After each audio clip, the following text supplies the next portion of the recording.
85 5283 dari UPBJJ Jakarta tahun 2024 ya.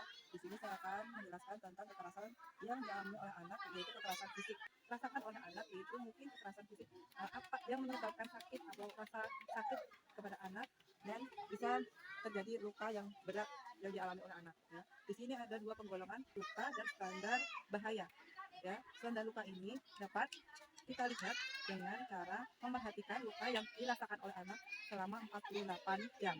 Yang kedua adalah standar bahaya. Standar bahaya ini dengan melihat peluang yang mungkin terjadi luka pada anak jika berada di lingkungan tersebut. Setelah kita tadi membahas tentang kekerasan fisik, sekarang kita harus membahas tentang dampak yang terjadi, dampak dibagi dua, yaitu dampak jangka pendek dan dampak jangka panjang ya. Dampak jangka pendek di sini dapat diartikan atau dilihat setelah kejadian kekerasan fisik itu terjadi. Misalnya adalah luka-luka memar atau pendarahan yang terjadi luka pada kejadian kekerasan yang dialami oleh anak. Yang kedua adalah dampak jangka panjang ya. Dampak jangka panjang ini biasanya dialami oleh anak setelah anak itu mengalami proses yang panjang menjadi seorang yang dewasa ya.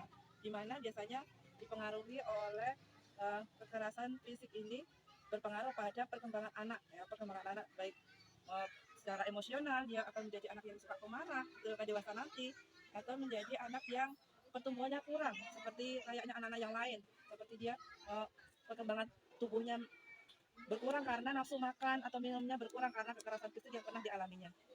Dalam penanganan anak yang mengalami kekerasan fisik dibagi menjadi 3 area penanganan. Yang pertama adalah penanganan secara hukum, penanganan dengan penanganan medis, yang ketiga adalah penanganan secara psikolog, yaitu penanganan hukum. Penanganan hukum ini telah dituangkan pada Undang-Undang RI nomor 23 tahun 2004, di mana menjelaskan tentang penghapusan kekerasan dalam rumah tangga. Yang kedua adalah Undang-Undang RI nomor 23 tahun 2002, di mana di situ dijelaskan tentang perlindungan anak.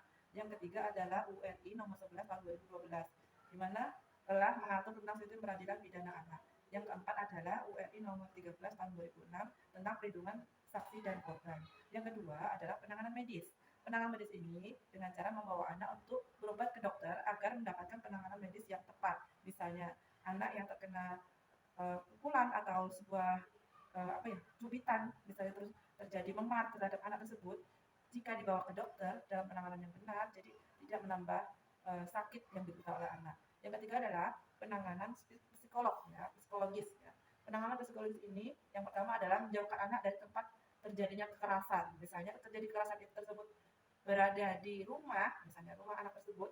Nah, dalam penanganannya kita pindahkan anak tersebut ke rumah pamannya atau neneknya, sehingga anak tersebut tidak menjadi sasaran oleh orang tuanya dalam